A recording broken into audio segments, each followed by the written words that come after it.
What's going on, Minties? The Uncanny Omar here from Near Mint Condition.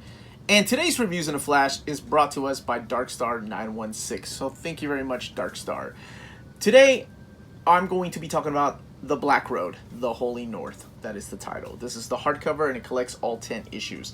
It is written by Brian Wood with artwork by Garry Brown. It is published by Image Comics, and the price is $29.99. But if you click on the description, there is a sale right now on Amazon for this. That's pretty damn cheap. So if you like what you hear, go there. Or if you like what you see, because I'll show off some of the artwork. So as always, our reviews in a flash are done spoiler free and done in a flash. Well, as fast as I can go, because I like to talk a lot, as you all know. So without further ado, damn, that sounds stupid. But you know what? Screw it. I'm going to keep going. I'm not going to edit that. Without further ado, let's talk about this book. So it's 10 issues, and it's the story of Magnus the Black, who is a Viking kind of character that lives up north, and he is no longer a warrior. He gave up his warrior duties, and he wants to settle in and just live with his wife and live in peace in a small village. Well, that's not going to happen, because Christians come in and shove God into all these Nordic men's mouths with force, and killing them and slaughtering them and burning women that are supposed to be witches. And of course, it's a tale of, oh, Christianity is evil because all these characters are coming in and wiping away what your beliefs are. Because he believes in many gods, and then he starts questioning himself. Well, maybe the Christian God is kind of convenient. There's only one of them, and he kind of listens to your prayers. But that's kind of getting a little bit into the story. So apparently, the story of Magnus the Black really begins in Northlanders, which I haven't read yet. So if you've read Northlanders, let me know in the comments down below, because I thought it was just a standalone story just about him.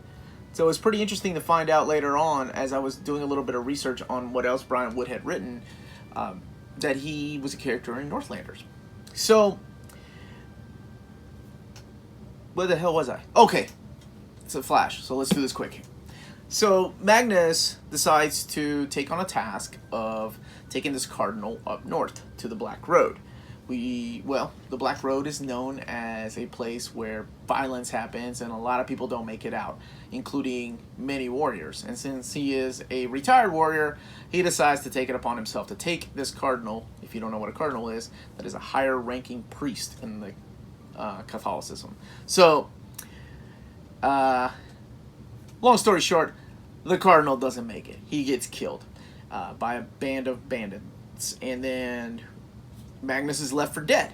But when he wakes up, he is being healed by a young girl named Julia, who happens to be the daughter, or the adoptive daughter, of the cardinal that just got killed, and she wants revenge. And that's kind of where this takes us.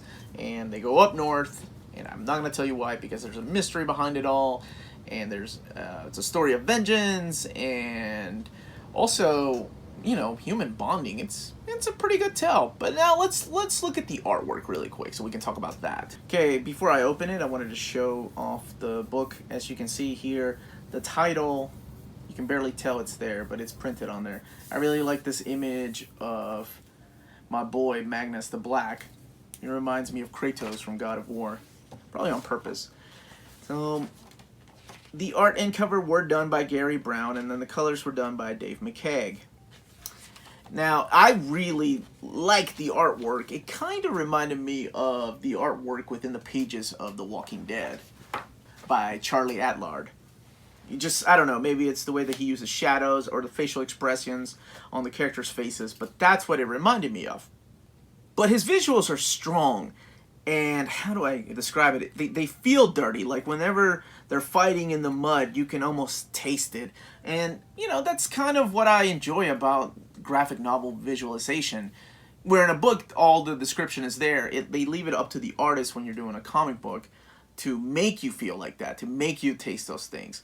For example, like in the pages with the snow, like it feels like it's that cold because of the use of so much white.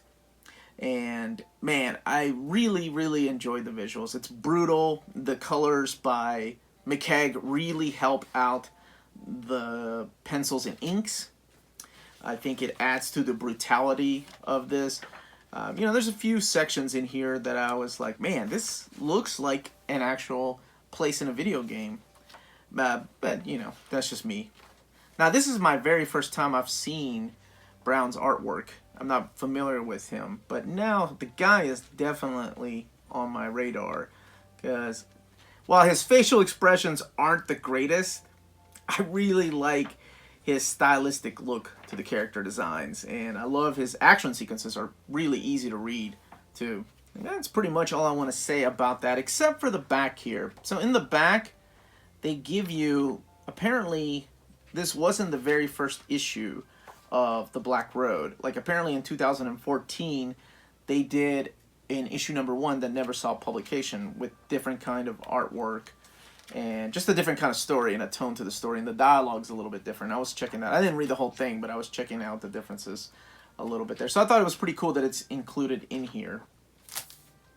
During my initial reading, I really was reminded a lot of stories like Lone Wolf and Cub, where the old guy takes the young kid into his wings because something bad has happened to him. But there's a few twists in here that I did not see coming. And unfortunately, some of those things didn't get answered at the end too, which I'll talk about here in my final score. But for the most part, I really enjoyed it. You know, it's not just a road trip or a walk up north, like between two characters. It's really diving deep into who these characters are. Through a series of flashbacks, you get to find out what happened to Magnus's family, his wife, his village. And that's kind of rough to read at times. And then Julia herself, she's kind of a mysterious character. Like, her past is in shadows. How she ended up becoming the adopted daughter of this cardinal, we really don't know. We know that she started off as a slave, and then she was sold off as a maid, and then somehow she was also trained as an assassin. And, you know, we get to find out more and more, but we don't really get the full picture. And I will leave it up to you to read what else happens, because things happen in the book that I did not see coming that I was like, I don't know how I feel about that. I love the beginning, I love the middle, and I think the ending just didn't do it for me. Otherwise, it would have been a great book. This would have been an almost perfect book. So for me, I think this one gets a 3 out of 5. I think that's a fair score.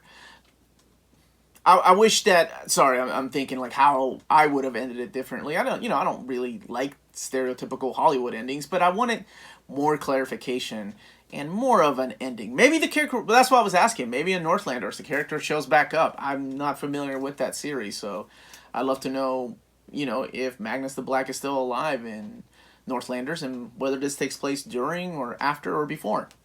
So, this was the Uncanny Omar. Thank you very much for watching. Don't forget to check us out on Instagram, Twitter, and Facebook. Don't forget to check out the channel for more reviews in a flash. And again, thank you to our sponsor, Darkstar. Thank you to our Patreons. Thank you very much. And if you want to join the Patreon, please click on the description, and the link is there. And Redbubble for t-shirts. And that is it. The Uncanny Omar here. Remember, if it's classy and cool, it must be near mint.